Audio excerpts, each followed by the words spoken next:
जय हिंद दोस्तों, मैं सीए राहुल गुप्ता आप सबको वेलकम करता हूं मेरे YouTube channel CA Rahul Gupta में। दोस्तों, मार्केट्स क्रैश हो रही हैं और बहुत सारे लोगों ने ना मार्केट सिर्फ ऊपर ही जाते हुए देखी है। कोविड के बाद से आपने ऊपर ही जाते हुए देखी है, तो हर बंदा रॉबिनहुड बन गया है।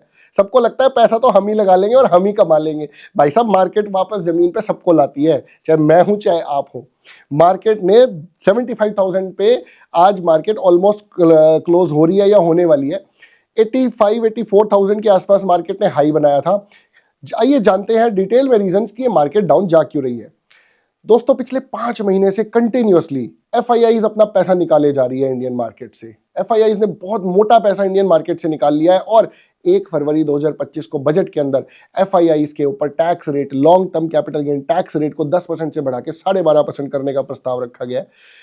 तो आप समझ जाइए, आपके ऊपर टैक्स भी ज्यादा पड़ने वाला है। तो एफआईआईज ने बोला भैया पैसा निकाल लो। और वैसे भी वो क्रिसमस पे हर साल वैसे भी निकालते थे, लेकिन इस बार कुछ ज्यादा ही निकाल लिया है। दूसरा पॉइंट दोस्तों, ट्रम्प साहब तो इंडिया के लिए अच्छा थे, लेकिन उन्होंने क्या किया, उन्होंने स्टील एल्यूमिनियम के ऊपर दोस्तों टैरिफ बढ़ा दिया। उन्होंने बोला 25% शायद टैरिफ, उन्होंने कहा प्रस्ताव रखा है कि हम 25% टैरिफ स्टील एल्यूमिनियम पे बढ़ा रहे हैं। अब हमारी सरकार ने क्या चूड़ियां पहन रखी है, हम भी बढ़ा देंगे फिर कुछ ना कुछ, जो उनकी सरकार से हम लेते हैं, उनकी कंट्री से लेते हैं। तो इससे हुआ क्या दोस्तों, ग्लोबल इंपैक्ट समझो। ग्लोबल इंपैक्ट ये हुआ कि हर कंट्री में होड़ मच जाएगी आपस में एक दूसरे के ऊपर टैरिफ बढ़ाने की। अगर ऐसा होता है तो ट्रेड बाधित होगा ही होगा, और अगर ट्रेड बाधित होगा तो इवेंचुअली मार्केट डाउन जाएगी, हर बंदे का रिवेन्यू लूज होगा, प्रॉफिट लूज होगा। Number 3, brick countries, Brazil, Russia, India, China, south Africa. ये 5 कंट्रीज बेचारी कुछ सोच ही रही थी कि भैया आपस में ट्रेड जो है ना यूएस डॉलर के अलावा किसी और करेंसी में कर लेते हैं, may it be any other currency.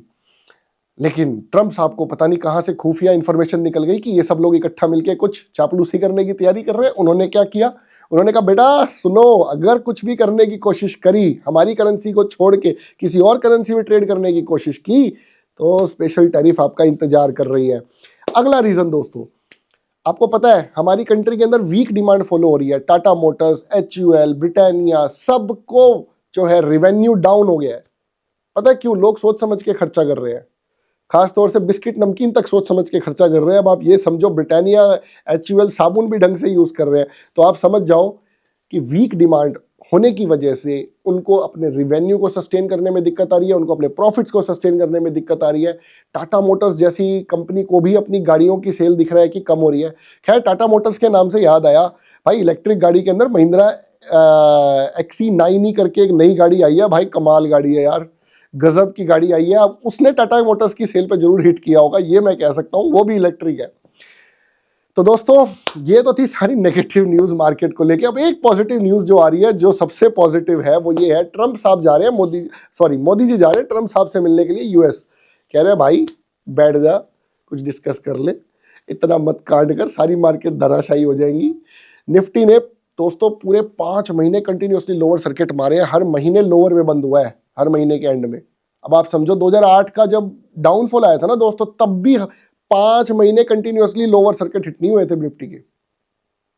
Lower पे लोअर मतलब हर महीने लोअर पे वो क्लोज हो रही थी महीने के एंड में।